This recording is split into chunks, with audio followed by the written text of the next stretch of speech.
This is the Tech Support Guy Show, episode 70 for Sunday, August 18th, 2013.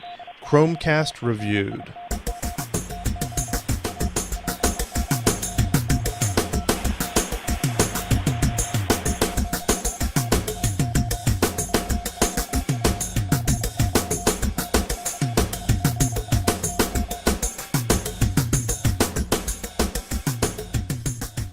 Welcome to the Tech Support Guy Show. My name is Mike Cermak, known on the site as Tech Guy. With me today is Dan McCarthy. Howdy ho. And how are you doing this afternoon, Danny? I am neo-nifty and tired. I am glad to hear that. I just remembered that I can actually show you on the live stream as well. Yes, I was thinking that I couldn't, and then I realized that you were there. Well, I am the pretty one of the bunch. And well, your picture is so pixelated today that you look prettier. Oh, is that how it is? It's like one of those soft focus that they use on some people in the, on the shows. Anyhow, so what are we talking about today, Dan? We're going to talk about Google's Chromecast today. Tell me about Google Chromecast. Google Chromecast is a little dongle-like device that plugs into your TV. It plugs into your TV's HDMI port. It comes in a little box like this. I love the cute little box. And here you'll see a picture of the device. Can you see that? I can. You cannot. I can, yes, I can see that. Very good. And make sure you get that on your other camera, too. Yeah, both cameras are facing the same way, so we're good there. So, this device plugs directly into your HDMI port on your TV. And it's just a regular input, just like any other component on your TV, such as your receiver. Mike, you mentioned a little bit before the show, you wondered how it got power. Well, I do. On the back of the device right here, there is a micro USB port. You plug that in, you plug a cable in there, and then you have two options. You can plug that into a wall charger, if you will, just like you have with your phone, or you can plug it into your TV's USB port. And it will grab power there. So you do, despite the pretty picture there, you do have two different plugs you need to put in. An HDMI, so it actually sends video and audio to the TV, and a USB for power. It is true, and quite honestly, when it first came out a couple weeks ago, there was a lot of ho-humming, if you will, because they didn't show that during the demo when they released this. So I mean, it's certainly not a big deal. I mean, gee whiz, the thing needs a power connection, but it is kind of, I don't want to say it's misleading, but it certainly looks like that wasn't the case. Listen, I'm kind of a Google fanboy, I'll admit that, but it's entirely misleading. But with that said, there are some new HDMI technologies that will actually deliver power via HDMI. So I think that we can see in the future a release of this that would potentially be powered entirely from the HDMI port of modern or new release TVs. Gotcha. Now, this is Google Chromecast, which is a confusing name considering Google Chromebooks and Google Chrome browser and everything else. It's Google Chrome based, but I can also assume that we're going to be seeing the exact same functionality that this thing provides built right into TVs anyway. Yeah, we are. So funny thing there is that it's actually it actually runs Google TV's operating system. We know this because a couple of people broke it down, and we're taking a look at the firmware, and it is running Google TV underneath, a modified version of Google TV, of course. Pardon me while I play with my phone just a little bit, because I want to show you, if I can on my phone, one of the features of it. So cool. So what are the main features of this? I mean, you're going to connect it in there so that you can watch videos through the internet instead of through your cable or satellite provider. So I see that you get Netflix and YouTube and Google Play through it. Right, so what you have here is, it's almost a mirroring technology. What it allows you to do is use your phone or your Android device as a remote. So what I can do is I can start playing a Netflix movie here on my Android phone, and up here in the upper right, there's a little square icon that they call the Chromecast icon. You press that, and it will come up with play on this device, or you'll see maybe that I've named mine Kids Chromecast. So I'll start it here on my phone, and then it immediately sends it over to the Chromecast, and then the Chromecast uses my internet connection or a Wi-Fi connection to take over. So it's not actually playing on my phone any longer, but I could resume it on my phone. So you can walk from one room to the other and show it on whatever device you have handy. Exactly. So if you have multiple devices, and at $35 a device, I imagine that a lot of homes will have multiple devices, multiple Chromecasts. You could go from one to the other with Netflix, YouTube, Google Play Videos, Google Music. Those are really the four major applications that are available. One of the other things you can do, they call it Chromecast because you can actually, within Chrome, there's you can install an add-in or a plug-in called Google Cast that will actually mirror your Chrome tab entirely. Right now, the technology that they're using, the compression rate must be crap because it stutters and kind of stalls out a little bit. So it's not necessarily the best way to get your browser content on your TV. There are some articles out there, if you just do a quick search on Google Chromecast, where people have played like an Mkv that they've downloaded. And for those who don't know, Mkv is a video format it's a compression format that's fairly compact that you could drop into Chrome and it'll start playing in a Chrome tab, and then you could mirror that Chrome tab to your Chromecast. Via your Chromecast there. People have thought of that as a way to take maybe not the most legitimately obtained content and play it on their TV, but it's shoddy at best. It's choppy. It's not necessarily something that you want to do. But let me tell you how I use this device. We recently went to the Outer Banks, and the home we were staying at, they didn't have cable service, but they did have internet. So I took my Chromecast with me, knowing that there was going to be downtimes. You know, what if there was bad weather? I have 4 kids, so they're going to get bored. Staying in a small house and all that. Sure, I would. So I brought my Chromecast with me, and of an evening after we were tired from body surfing, kayaking, whatever, I plugged the Chromecast in and I started it on my Nexus, my Nexus 7 or my Galaxy S3, and the kids were able to flawlessly watch in relatively high definition Netflix, which was awesome. So I want to sleep in. The kids want to watch TV. They know they're not allowed to on their own. I can start it on here, and I can get a few extra minutes of sleep by telling them to just watch TV on the Chromecast. And it's really awesome. Excellent parenting. Listen. I don't care. It gets me an extra 15 minutes of sleep. Yes. No, that is sometimes the only way to calm kids down. And now tell me this if you know it.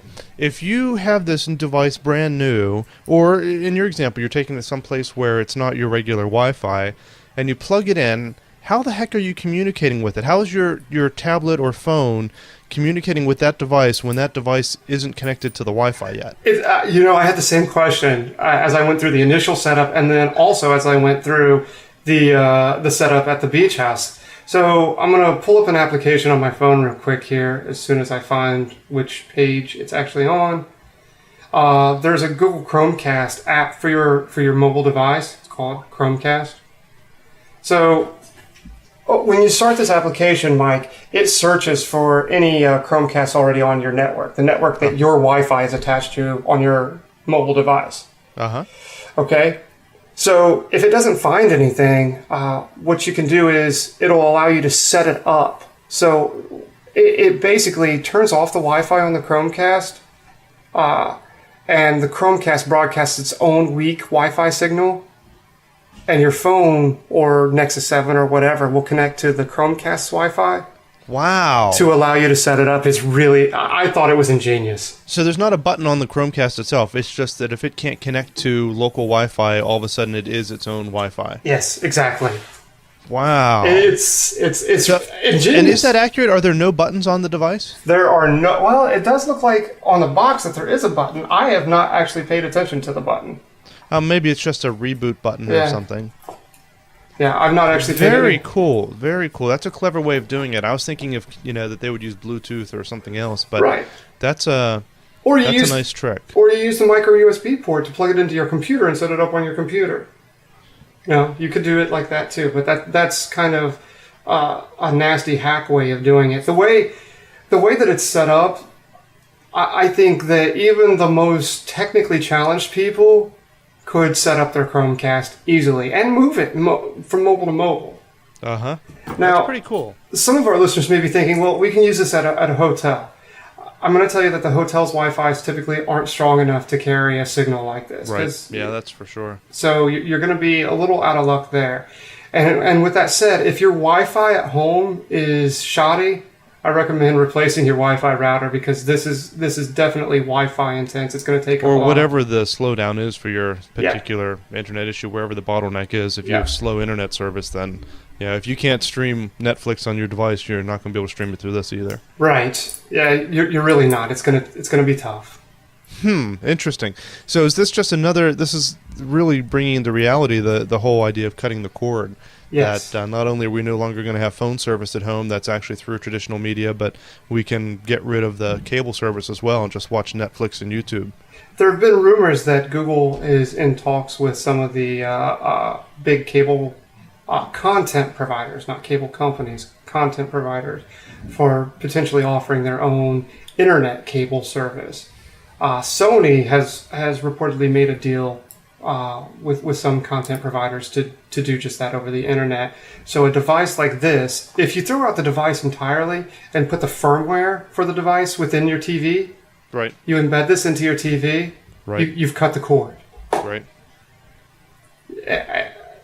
Elegantly, you've cut the cord. It's really nice. I see that, like I mentioned, that this apparently runs Google TV's operating system, which is, I believe, also Android-based.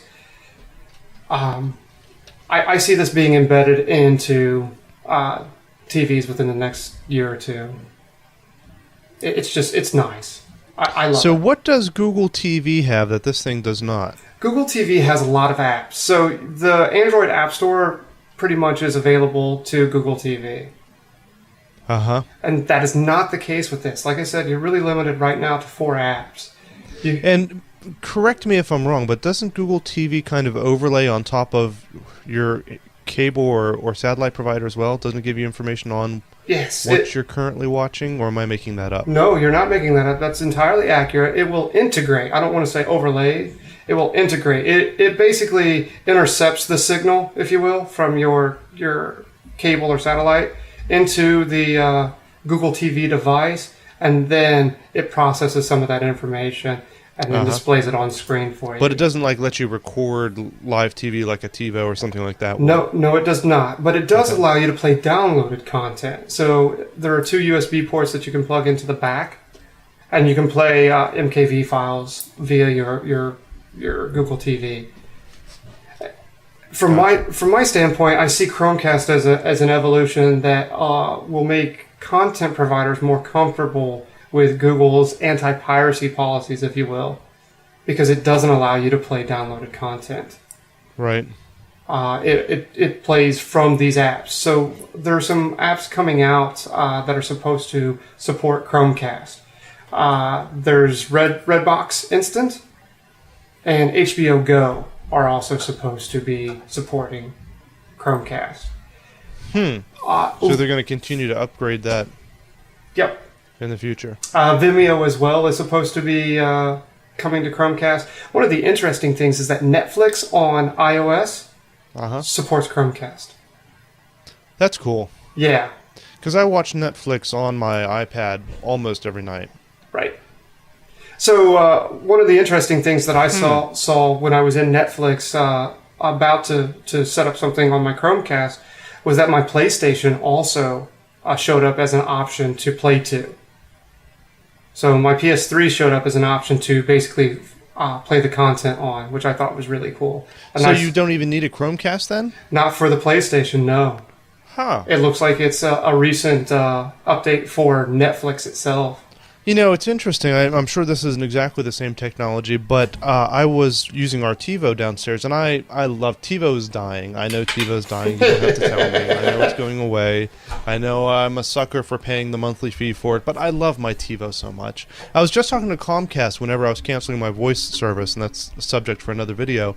And I said, do you guys have a better DVR? Because we have a Comcast DVR upstairs and a TiVo downstairs, and the Comcast one sucks. I mean, the interface is terrible. It's not reliable. It only, it doesn't have much storage space. It's just terrible compared to the TiVo, which is beautiful and well integrated and great user interface and everything else. But anyhow, the point of my story, though, is that I was using the TiVo, and it has a YouTube app on it, and I came to find that using my phone, I could, just as you described, find the video I wanted to watch on my phone and then hit a button to stream it directly to the TiVo through the YouTube app, which is probably similar to what they're doing here. Yeah, I think it is similar, and what I think it is it's Google's and even Netflix response to AirPlay. Right. So, yeah, that's exactly what it is. So you convinced me here to buy this Chromecast device. I'm thinking I'm going to use it upstairs where I usually lay in bed watching my 10-inch iPad screen. Less than that, I have the iPad mini. What is that, a 7-inch? I don't know. iPad mini screen. Instead, I can start Netflix on there and have it show on our TV that's in there that probably hasn't been turned on in the last year. And it turns an older HD TV that doesn't have the internet-connected apps into a connected TV. Correct. And this one is an older one that doesn't have any kind of apps or anything on it. It is a dumb TV. And honestly, some of the smart TVs I've seen are pretty crappy anyway, so that never did sell me on much. But so I just went to Amazon to buy the thing, and it's temporarily out of stock. Go to Google Play and buy it from there.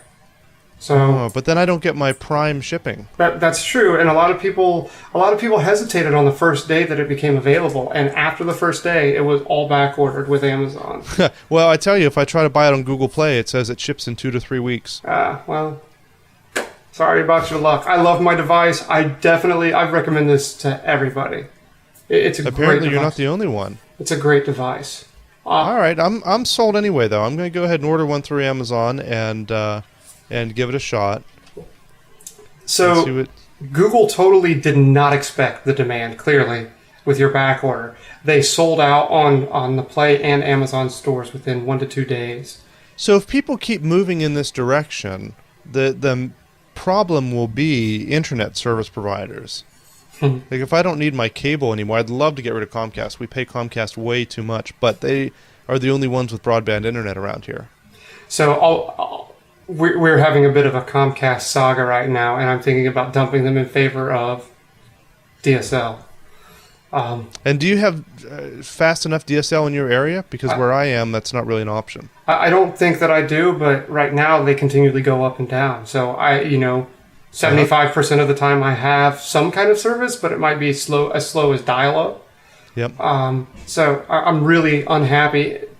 Also, we have, Showtime, HBO, all of those. And recently my bill jumped $75 because apparently the promotional period expired. Yep, that's exactly what I just ran into. And if you're not going to tell me that I'm going to be, that my promotional period is expiring, if you're not going to tell me that and you're just going to give me an extra $75 charge, I'm going... No, I don't know if I'm with you on that one. I mean, they when you signed the contract, you knew it was going to go up in the period of time. Sure. I don't like Comcast, but I'm not with you on that particular I think they need to give warning. So anyway, I'm going to dump them for Hulu Plus. Yeah, well, and I called them and I played the game, and everyone should do this whenever your promotional period ends. You call them and say, listen, I know my promotional period ends. Be nice about it, not the way Dan is. and say, but I'm thinking about switching to someone else because they're cheaper. And usually I've heard they'll reduce your rate and give you another, maybe not as good, but another promotional period. And I called and tried to do that on mine, and there was just nothing. Maybe my negotiating skills suck, or I suspect they know that there's no competition where I live, that I don't really have any choice but to go with them. What I've been told is that you can actually, once your contract expires, you can re-up on whatever the newest promotion is as if you're a new customer. Yeah, I think you can't just call and do... I mean, yeah, you can't call and do that, but I mean, I don't think they give you that option right away. I think you have to threaten to leave in order to do it. And it's better off if you can threaten to leave and mean it. I mean, I'm not saying lie to them, but if you really are looking around, tell them so, and a lot of times they'll they'll meet it. So anyhow, but I think that this is the future, and I think Comcast should be concerned that if we figure out some way to have better internet, you just grab a Chromecast for $35 or go to eBay and buy one for $90 if you don't want to wait 2 or 3 weeks. That is not what I'm doing, by the way, but I thought that was funny. And then you don't really need them anymore.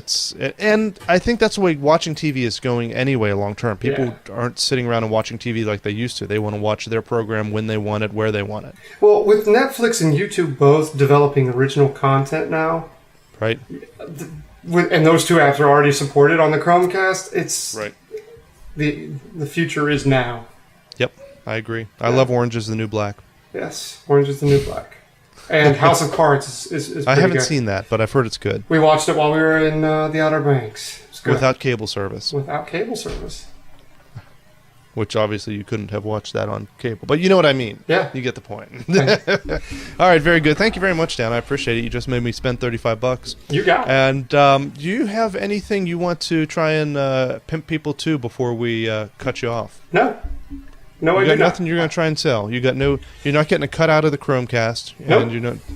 All right, you're just a nice guy. I am. All right, well, I'll pimp my website. Go to techguy.org for all your computer problems. There's volunteers there who are standing by who want to help you out with your computer problems, and including setting up your Chromecast and Wi-Fi and whatever else. We can probably help you with that. Techguy.org is the site. Techguy.tv is the site to go for all of our discussions. Dan and I doing our videos, reviewing different products and talking about tech news. Techguy.tv, you can subscribe to the podcast and also download previous episodes. And watch live. We've got a couple of people in there watching live today. It looks like 2 guests, and Ecom and Hobo, and a couple other people watching.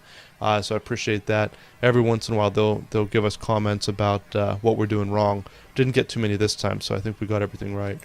And but check that out, and you can also see when our next live show is going to be, so you can join in the chat room as well at techguy.tv. Thank you very much, and we will see you next time.